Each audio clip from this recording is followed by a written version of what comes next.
एक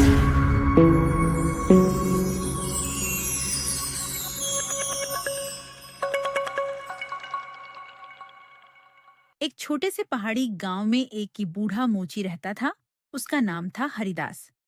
गांव के लोग अपने जूते उसी से ठीक करवाते और बदले में उसे एक मीठी सी मुस्कान दे जाते। पहाड़ों की ठंडी रातें बहुत कठोर होती हैं। एक ऐसी ही ठंडी और अंधेरी रात में हरिदास अपनी छोटी सी दुकान में अकेला बैठा पुरानी लालटेन की धीमी लौ को देख रहा था। वह लालटेन उसकी पत्नी सीता की आखिरी निशानी थी, जो कई साल पहले उसे छोड़कर चली गई थी। हर रात हरिदास उसी लालटेन से बातें करता, मानो उस रोशनी में सीता ही उससे बोल रही हो।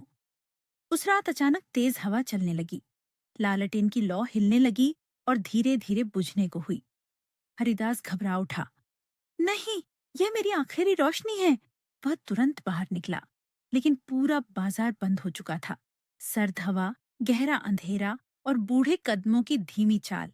तभी उसने देखा, सिर्फ एक छोटी सी मोमबत्ती की दुकान खुली हुई थी।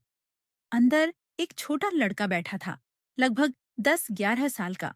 लड़के ने पूछा, दादाजी, इतनी रात को क्या ढूंढ रहे हैं? हरिदास ने कांपती आवाज में कहा, मेरी लालटेन की लौ बुझ रही है। वह सिर्फ रोशनी नहीं, मेरी यादें हैं। लड़के ने बिना कुछ कहे एक नया शीशा, नई बाती और थोड़ा तेल निकालकर उसके सामने रख दिया। हरिदास बोला, लेकिन बेटा, मेरे पास अभी पैसे नहीं हैं। लड़का हल्का सा मुस्कुराया।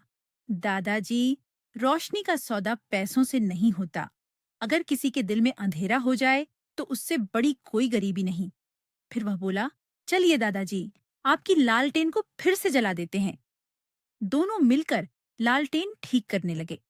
पुराना शीशा बदल दिया, नई बाती लगा दी और जब लड़के ने तेल डाला, लालटेन फिर से चमक उठी, पहले से कहीं ज्यादा उजली।